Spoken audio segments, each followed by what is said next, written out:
Muchas gracias a todos por vuestra presencia y gracias a la organización de estas segundas jornadas de Humanidades Digitales e Inteligencia Artificial por invitarme a clausurarlas.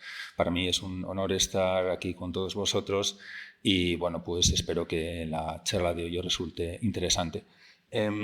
Su título es Inteligencia Artificial y Lenguaje, que es ChatGPT.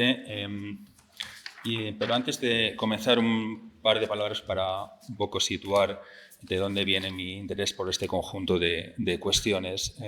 Yo soy profesor del Departamento de Filosofía, donde imparto filosofía del lenguaje, epistemología y filosofía de la mente. Pero mi formación original no fue la de filósofo, sino que fue la de ingeniero de telecomunicaciones hace ya bastante tiempo. Eso me llevó primero a desarrollar una carrera profesional en el ámbito de la consultoría, donde me especialicé en análisis de datos, dado que también estoy licenciado en investigación y técnicas de mercado, análisis de datos para grandes entidades financieras. Allá por finales de la década de los 90, comienzos del 2000, cuando apenas se hacía nada de esto, los volúmenes de datos que ya manejábamos, analizándolos para las principales entidades financieras de este país y de otros, rondaban para que os hagas una idea, en torno a 50, 60.000 millones de datos en cada uno de los estudios. Ya eran unos cuantos.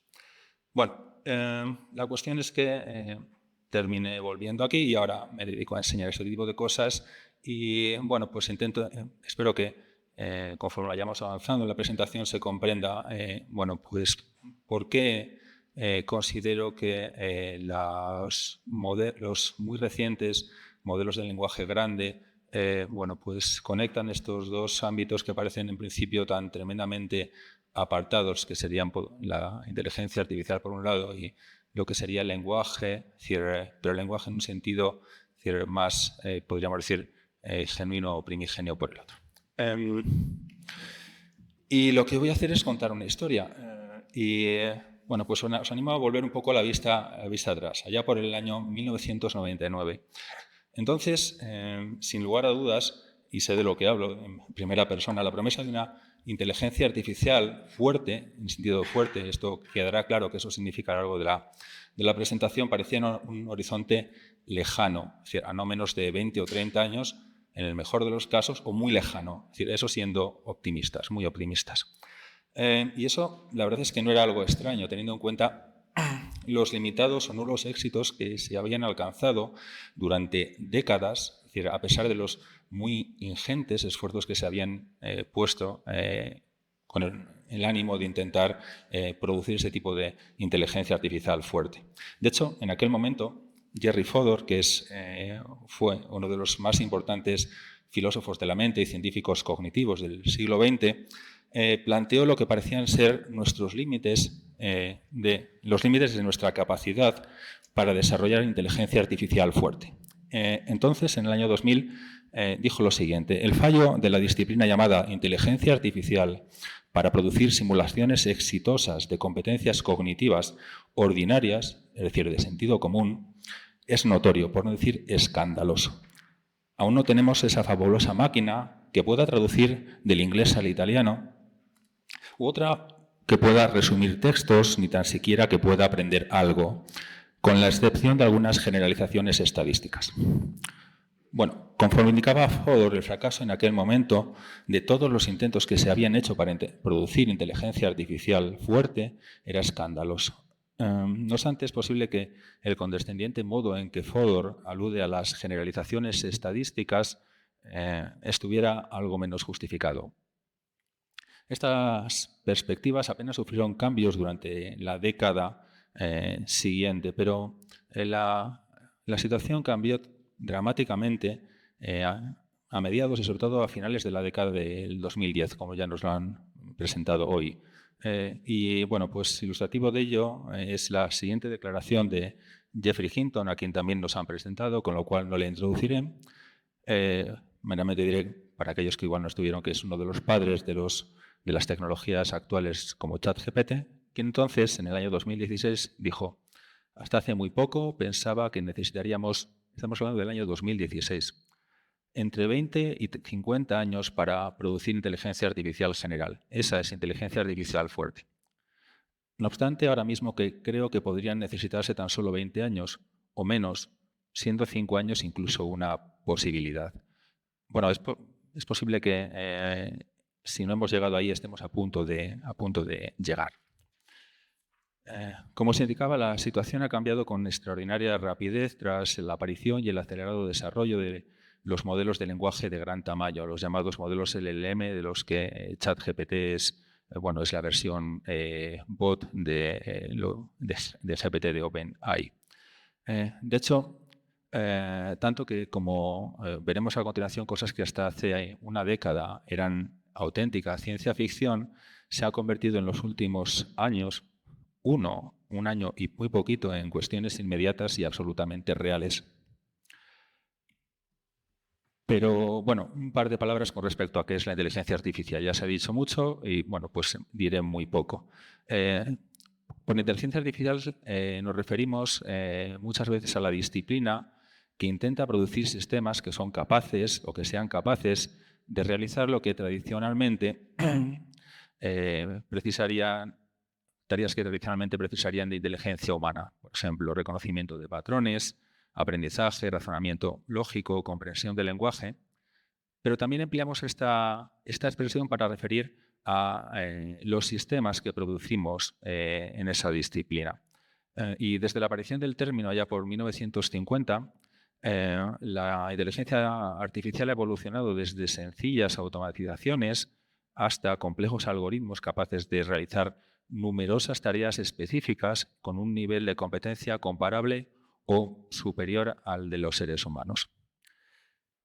Bien, en los últimos años la aparición y difusión de la llamada inteligencia artificial generativa, de la mano principalmente de los modelos LLM, ha supuesto una revolución que está transformando el modo en el que interactuamos con la tecnología, sobre todo dada su capacidad para crear contenidos nuevos y originales, desde texto hasta imágenes, vídeo, música, solo por mencionar algunos casos, potencialmente indistinguibles de las producciones humanas. En el caso de los modelos LLM, como GPT, estos han demostrado una inesperada capacidad para generar texto coherente y contextualmente relevante, lo que ha conducido a su aplicación en contextos tan diversos como la elaboración de textos y artículos, la programación de algoritmos, solo por mencionar un par de los casos más destacados. Claro, sobre esta base es indudable que el mundo actual y futuro, pero futuro de cortísimo plazo, está destinado a sufrir profundos cambios asociados al empleo e integración de ese tipo de tecnologías. Bien. La cuestión es que incluso una muy breve interacción con ChatGPT nos conduce casi de manera inmediata a preguntar ante qué tipo de cosa estamos. Es decir, ¿estamos dialogando con una mera máquina o en cambio nos encontramos o en algún momento podríamos encontrarnos ante un ser genuinamente pensante? Bien, esto puede llevarnos a preguntar acerca de la verdadera naturaleza de nuestro interlocutor, qué es lo que tenemos delante. También sobre la relación humano-máquina, e incluso qué es lo que significa ser consciente y cómo tiene que ser definida tanto la inteligencia humana o la inteligencia en general, si es un atributo exclusivamente humano, una inteligencia general, en un mundo en el que la tecnología empieza a ser capaz de imitar de un modo absolutamente convincente la mayor parte de nuestras capacidades intelectuales y es posible que también emocionales. Bien, la cuestión es que necesitamos repensar cómo tendría que ser concebida esta relación entre los seres humanos y las nuevas máquinas. Y si disponemos de motivos fundados para afirmar, como era posible hasta el momento, pero hasta hace nada, que no estamos ante sistemas genuinamente inteligentes.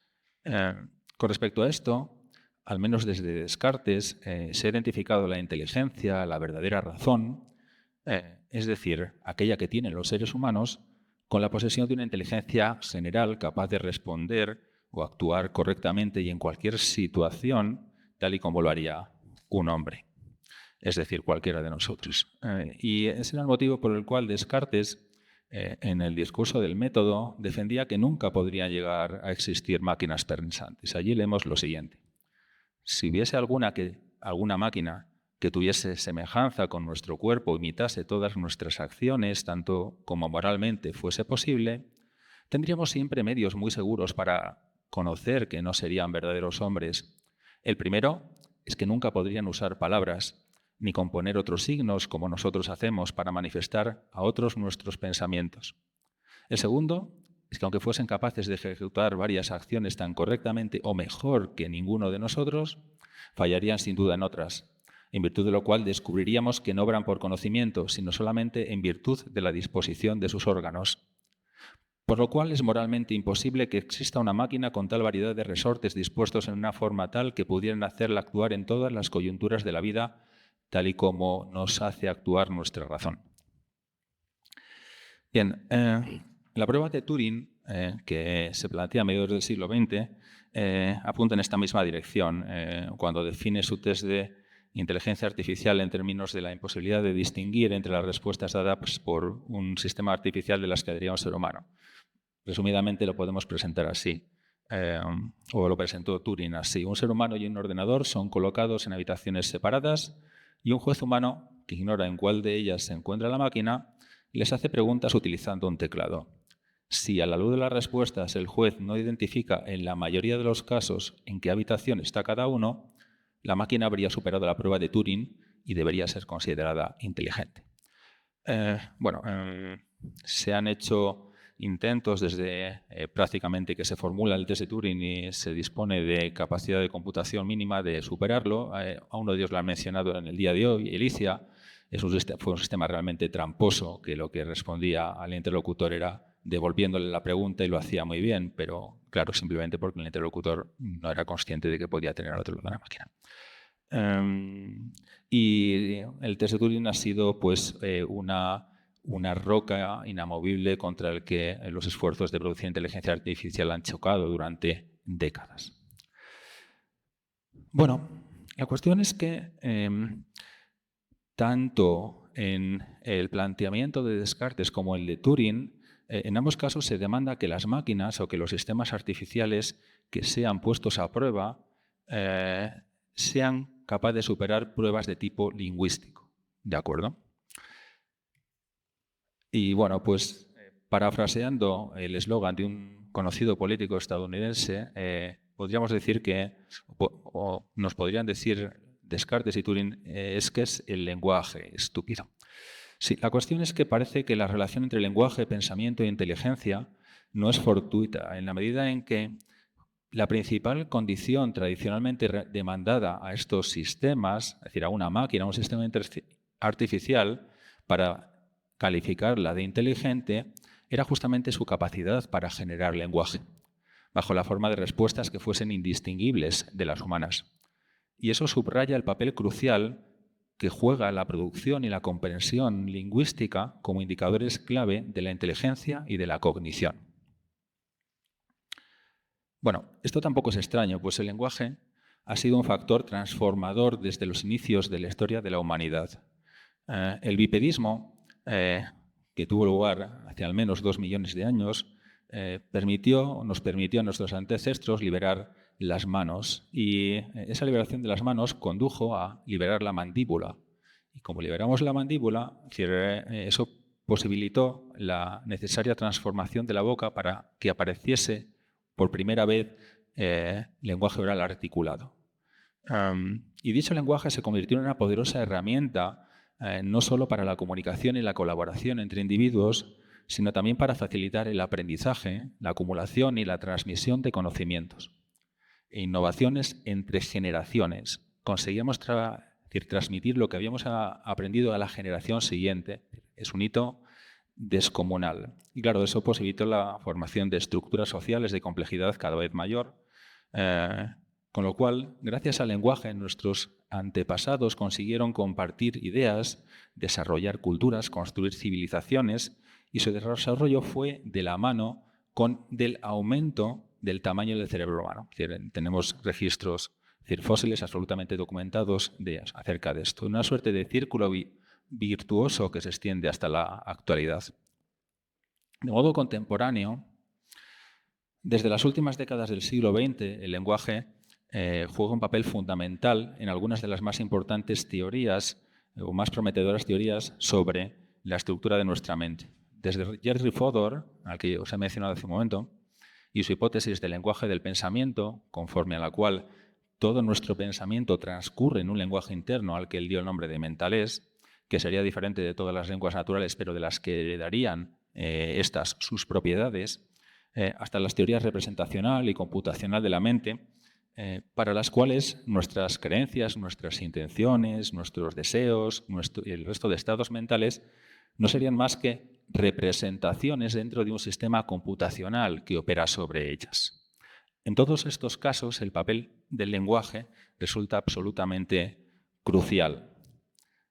Por tanto, el lenguaje no solamente es un medio de comunicación externo, sino seguramente una herramienta que es capaz de configurar nuestra cognición y nuestro pensamiento, en línea con la tesis Sapir-Whorf de que el lenguaje influye o determina el modo en que pensamos y actuamos, pero sin necesariamente caer en las versiones más radicales de la misma.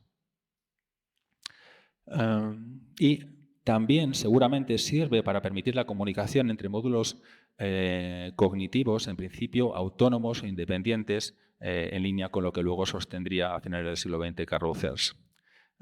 Y que en relación sinérgica con la cultura habrían sido los dos factores determinantes para la evolución de la cognición humana. Por tanto, y teniendo en cuenta cómo ha tenido lugar la aparición y la evolución de la inteligencia humana, es posible que no sea casual que cuando, tras numerosas décadas intentando infructuosamente producir inteligencia artificial fuerte, suceda que en el momento en el que desarrollamos sistemas artificiales capaces de generar lenguaje de un modo eficiente, nos encontramos tentados por describir como inteligentes las respuestas proporcionadas por los mismos. Es decir, si el lenguaje constituye un factor explicativo determinante en la aparición y evolución de la inteligencia humanas y también artificiales, ¿sería posible que la inteligencia no fuese más que un mero fenómeno emergente de una producción eficaz de lenguaje? Bien. La anterior cuestión conduce directamente a la pregunta de si es posible identificar una diferencia fundamental entre la inteligencia humana y la inteligencia artificial. Y esto conecta con la pregunta sobre la esencia de uno y otro tipo de inteligencia. Si atendemos a lo que es nuestra mejor teoría contemporánea con respecto a la estructura de la mente humana, nuestros estados psicológicos, como ya he anticipado, no serían más que representaciones mentales e intencionales con la capacidad de estar orientados hacia algo externo a la propia mente, que permite su evaluación en términos de verdad, de adecuación, de coherencia. Y los procesos mentales, es decir, pensar, decidir, imaginar, no serían más que secuencias de esos estados intencionales, ¿de acuerdo?, dentro de un sistema computacional. Bajo este prisma, si los estados mentales son representaciones y el pensamiento no es más que operaciones cognitivas, es decir, computación, realizada sobre esas representaciones, algo que puede explicar la ciencia natural, es decir, tenemos una explicación naturalista de cómo podría funcionar la mente humana y no tenemos ninguna otra, ¿de acuerdo?, que funcione, que proporcione explicaciones detalladas. Entonces, ¿cuál sería su diferencia con un sistema artificial, también dotado de representaciones sobre las cuales computa para producir señales lingüísticas o toma decisiones? Parece que en términos operativos esas diferencias serían pocas. Por lo que si queremos encontrar una diferencia entre la inteligencia humana y la inteligencia artificial, no nos queda otra alternativa que volver de nuevo a una definición funcional de inteligencia, sobre la base de lo que el sistema puede hacer. Y en este caso, trazamos la frontera en lo que consideramos lo más característico de la inteligencia humana, es decir, su carácter general. Tenemos una inteligencia general, somos generalistas, es lo que nos ha convertido en la especie dominante de este planeta. Y para ello la comprensión y producción del lenguaje no solo es un instrumento útil, sino también, como consideraban tanto Descartes como Turing, su caso de aplicación paradigmático. Con respecto a todo esto, es obvio que en el pasado reciente hemos hecho impresionantes logros produciendo inteligencia artificial débil. Insisto, inteligencia artificial débil. Desde sistemas como Deep Blue o Watson, que derrotaban a los mejores jugadores humanos de ajedrez, o de Jeopardy, que es un concurso estadounidense de preguntas como pasapalabra. Pero cuando esto sucedía, siempre que esto ocurría, nos maravillábamos casi tan rápidamente como dejábamos de hacerlo cuando a continuación respondíamos, o se respondía, sí, juega bien al ajedrez, pero se reduce a mero cómputo, o se limita a calcular jugadas, o no tiene la visión de Kasparov, no es creativo. O adoptando una perspectiva más general del problema, respondíamos diciendo, solo sabe jugar al ajedrez, no piensa como ser humano. Es cierto, como observaron Descartes y Turing, aspiramos a adscribir el calificativo de inteligente tan solo a aquel sistema capaz de demostrar inteligencia artificial general, como la que presentan los seres humanos, y para ello la comprensión y la producción del lenguaje parece ser un factor importante, puede que el único factor importante. Claro, llegado a este punto, la pregunta ¿es posible trazar una frontera entre la inteligencia humana y la inteligencia artificial? O, dicho de otro modo, ¿qué requisito podríamos exigir a un sistema artificial que éste no pudiera satisfacer y en cambio sí que lo cumplieran los seres humanos? Bueno, la cuestión es que con la aparición de sistemas como GPT, capaces de producir lenguaje de un modo tal que sus producciones lingüísticas resultan no solamente casi indistinguibles de las de los seres humanos, sino que también presentan una muy alta creatividad, el conjunto de condiciones exigibles se nos está agotando, si es que no lo ha hecho ya. Bueno, llegada un poco la exposición a este punto, una respuesta tentadora es considerar que sistemas como GPT, aunque impresionantes en cuanto a su capacidad para generar texto, coherente y en la mayoría de las ocasiones convincente, no encarnan lo que querríamos llamar verdadera inteligencia, pues no son más que sistemas entrenados con vastos conjuntos de datos, y lo son, aunque basados en algoritmos bastante tontos, y también es cierto. Como digo, esto es así, pues los modelos como GPT, es decir, son modelos de lenguaje grande, no hacen más que predecir la siguiente palabra más probable de una secuencia. Como bien nos ha recordado David, por medio de enfoques no clásicos. Es decir, no estamos hablando de computación clásica, estamos hablando de redes neuronales, basándose en patrones previamente observados.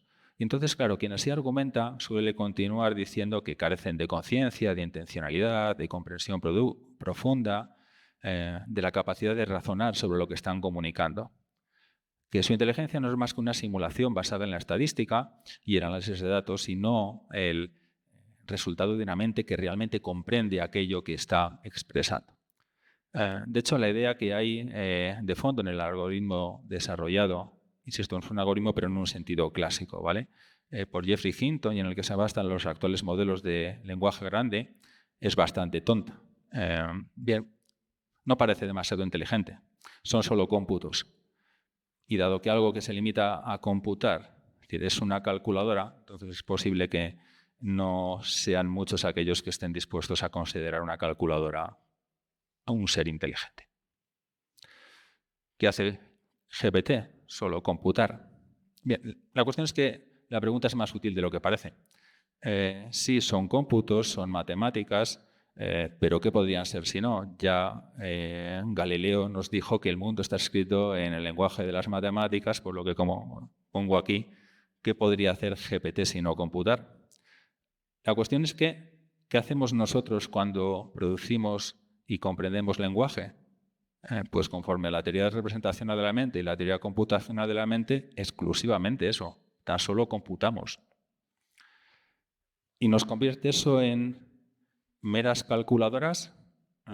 Sin duda no son muchos estarían dispuestos a realizar una afirmación tan radical. Parece, por tanto, que somos algo más. Pero eso no puede ser debido al tipo de cosa que hacemos, porque solo hacemos cómputos, sino más bien a aquello que hacemos. Parece, por tanto, que no nos encontramos ante una cuestión de computar o no computar, sino de cuánto computamos. Y sobre esto, el único gráfico de la presentación, lo cual en mí es todo un logro.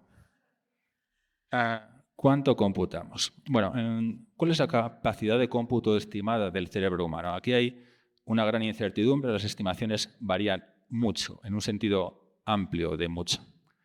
Que va de... Bueno, primero una pequeña aclaración. La capacidad de cómputo en sistemas de computadores y por extrapolación, en el caso del cerebro humano, se mide en flops. Flops son operaciones de coma flotante por segundo, ¿vale? Y un peta es 10 a la 15. Es un 10 seguido de 15 ceros, ¿vale? Eso es para poner en referencia este 1, porque este 1 es peta. Es un 1 seguido de 15 ceros. Bueno, la capacidad de computación de los seres humanos, del cerebro de un ser humano, se estima entre 1000 petaflops y 100.000 millones de petaflops. Bueno, perdón, 10.000 millones de petaflops, ¿vale? No está demasiado claro, ¿vale? Estamos ahí. ¿Dónde están ahora mismo los ordenadores? La capacidad de computación del mayor supercomputador que hay ahora mismo en el mundo acaba de llegar aquí, a 1000 petaflops. Esto puede ser que están muy cerca o que están muy lejos, en función de si la estimación de nuestra capacidad de cómputo está más por aquí o está más por allí. Pero puede que estén cerca. No está demasiado claro, pero es posible que estén ya cerca. Bueno, después de este breve excurso, y sobre todo centrándome no tanto en la capacidad de los mejores computadores, sino principalmente en la capacidad de los seres humanos, creo que es justo decir que los seres humanos en particular y los seres vivos en general, lo que somos es unos excepcionales reconocedores de patrones sobre la base de justamente esa capacidad para computar. Aún más, es perfectamente posible, de hecho es altamente probable, que aquello que llamamos conceptos, aquello que llamamos significados, aquello que yo enseño en filosofía del lenguaje, en filosofía de la mente y demás, no sea otra cosa que el eficiente reconocimiento de patrones, algo más que compatible con algunas de las principales teorías que tenemos al respecto. Por ejemplo, la concepción pragmatista del significado como uso de Wittgenstein o las teorías sobre la estructura de los conceptos basadas en espacios de similaridad. Y claro, si esto fuese así, es decir, si a todo lo que se redujese el uso y la comprensión de significados y conceptos fuese el reconocimiento de patrones, entonces estaríamos dispuestos a afirmar que ese es un motivo para no atribuir inteligencia a los seres humanos. Posiblemente semejante aseveración no sería razonable. Y eso nos lleva de vuelta al problema original. ¿Cómo se podría justificar no atribuir inteligencia a sistemas artificiales funcionalmente capaces de producir respuestas lingüísticas de un modo tan coherente y convincente como lo haría un ser humano en esas ocasiones? O en otras palabras, el uso competente del lenguaje y de los conceptos puede caracterizarse en términos de reconocimiento de patrones que tiene a su servicio una potencia de cálculo y una densidad de parametrización astronómicamente grandes. No resultaría descabellado concebir la inteligencia como una mera computación destinada al reconocimiento de patrones y apoyada en un sistema de procesamiento y producción de lenguaje. Bueno, ¿y esto a dónde nos lleva? Bueno, pues nos lleva a posiblemente a la necesidad de tener que desantropomorfizar en algún momento la idea de inteligencia, posiblemente también la de agencia, y las consecuencias a las que eso puede acabar o puede llevarnos, no sabemos si en el medio plazo, igual en un corto plazo, bastante más corto de lo esperado. Creo que sobre la base de todo lo indicado no parece una tarea fácil la de encontrar un criterio que permita distinguir entre la inteligencia humana y aquello que ya están en condiciones de hacer los sistemas artificiales. Y en tal caso, tal vez sería conveniente, como digo, seguir la recomendación de Hermann Kapellen de desantropomorfizar estas dos nociones, inteligencia y agencia. Pues de igual modo que hemos sido capaces de producir máquinas voladoras artificiales, en efecto, inspirándonos en ellas en los pájaros, pero que operan de un modo completamente distinto, también podría existir agencia e inteligencia artificial diferente de la humana, aunque nos hubiéramos inspirado en la humana para producirla. Por tanto, la desantropomorfización de la idea de inteligencia se convierte en un imperativo en la reflexión filosófico-teórica acerca de la inteligencia de la cognición artificiales, que exige la reconsideración de estas nociones y que ésta trascienda a los límites de sus concepciones tradicionales. Creo que solo ampliando nuestra visión de lo que puede ser inteligente y aceptando que esa inteligencia puede manifestarse en entidades o sistemas muy heterogéneos, tanto naturales, es decir, por ejemplo, la llamada inteligencia vegetal, como no biológicos, estaremos en condiciones de alcanzar una adecuada comprensión de los nuevos retos y problemáticas que sin duda surgirán con la incorporación progresiva de estas tecnologías a nuestras sociedades contemporáneas.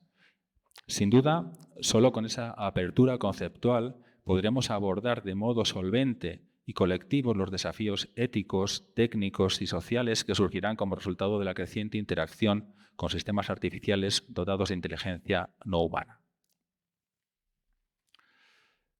Bueno, la cuestión que surge en este punto es la de si en el momento presente o en el futuro no pudiéramos establecer una distinción entre la inteligencia humana y la artificial, el comportamiento de sistemas como GPT, tendríamos que considerar a estos sistemas por ese motivo agentes. ¿Podrían ser agentes morales? ¿Les podríamos pedir rendir cuentas? ¿Podrían ellos pedirnos rendir cuentas a nosotros? Bien, parecería que dar una respuesta afirmativa a cualquiera de estas cuestiones requiere de una revisión fundamental de los marcos legales existentes, pues todo el derecho se basa en la división entre personas físicas y jurídicas únicas hasta ahora capaces de tener derechos y contraer obligaciones. Pero si las conclusiones que alcanzásemos nos condujesen a considerar que un sistema similar a ChatGPT pudiera ser un agente, entonces extender ese estatus a una inteligencia artificial requeriría definir su estatus jurídico, su responsabilidad, cómo podría ejercer sus derechos y cumplir con sus obligaciones. Posiblemente para hacerlo tendría que poder participar en relaciones contractuales y naturalmente poseer propiedad y ser sujeta a juicio. Como vemos, no son pocos los desafíos a los que habría que afrontar si en algún momento no pudiéramos trazar una frontera clara entre la inteligencia y la agencia humanas y artificiales. Son desafíos tan grandes que deberían hacernos pensar si no es posible que estemos a las puertas de debates comparables en cuanto al reconocimiento de derechos como aquellos que condujeron a hitos tales como las leyes de Burgos o la Declaración Universal de los Derechos Humanos. Y también hacernos reflexionar sobre el impacto social e incluso civilizacional que podría tener la aparición de agentes inteligentes no biológicos en nuestro planeta. Bueno, muchas gracias a todos por vuestra atención.